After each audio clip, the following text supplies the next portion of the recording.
ప్రతిపక్ష పార్టీలు ఏవైతే ఉన్నాయో వాళ్ళు రెచ్చగొడతా ఉన్నారు. వాళ్ళే కావాలని వాళ్ళని రోడ్ల మీదకి లాగుతా ఉన్నారనేది ప్రధానంగా కాంగ్రెస్ పార్టీ వాదన. అంటే కాంగ్రెస్ పార్టీ మేనిఫెస్టోలో ప్రతిపక్ష పార్టీలు చెప్తే మేనిఫెస్టో రాసిరా సిగ్గుండాలి కొంచెమన్నా.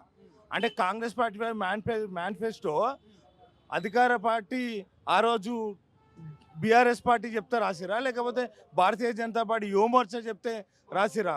సిగ్గుండాల. అంటే కాంగ్రెస్ పార్టీ యొక్క వైఖరే మొదటి నుంచి అబద్ధాలు, అమలు కాని అంశాలను ఎత్తుకొని అధికారంకి వచ్చినాక ఏమంటారుగా ఓడదాగినాక ఓడమల్లే, ఓడదాగినాక బోడమల్లే అనే వైఖరి కాంగ్రెస్ పార్టీ వైఖరి. కాబట్టి ఇకనైనా ఈరోజు జెడ్పీటీసీ ఎంపీటీసీ ఎన్నికలలో యువత మొత్తము ఇక్కడ ఉద్యోగాలు ఎక్కడైతే మనకు ఇవ్వట్లేదో అదే ఈరోజు రాజకీయ ఉద్యోగాలను కూడా మనం సంపాదించాల్సిన అవసరం ఉంది. కాంగ్రెస్ పార్టీని చిత్తుగా ఓడగొడతా కానీ బుద్ధి రాని సందర్భాలు కనబడతా ఉన్నాయి.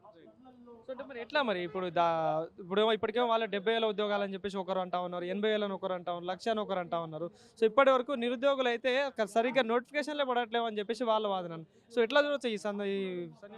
అంటే కాంగ్రెస్ పార్టీకి వాళ్ళకు ఒక డేటా లేదు ప్రాపర్గా. ఎందుకంటే ఇప్పుడు వాళ్ళకు ఎవరికి మంత్రులు కావాలనో, ఎవరికి నామినేటెడ్ పోస్ట్ కావాలనో అసలు సిగ్గుండాలి. కోదండరాం కూడా కొంచెమైనా ఎమ్మెల్సీ పదవి ఇవ్వగానే గతం ఈరోజు నిరుద్యోగుల సమస్య మీద మండలిలో ఒక్కరోజు కూడా మాట్లాడిన ఘనత ఈరోజు ప్రొఫెసర్ కోదండరాంకి లేదు.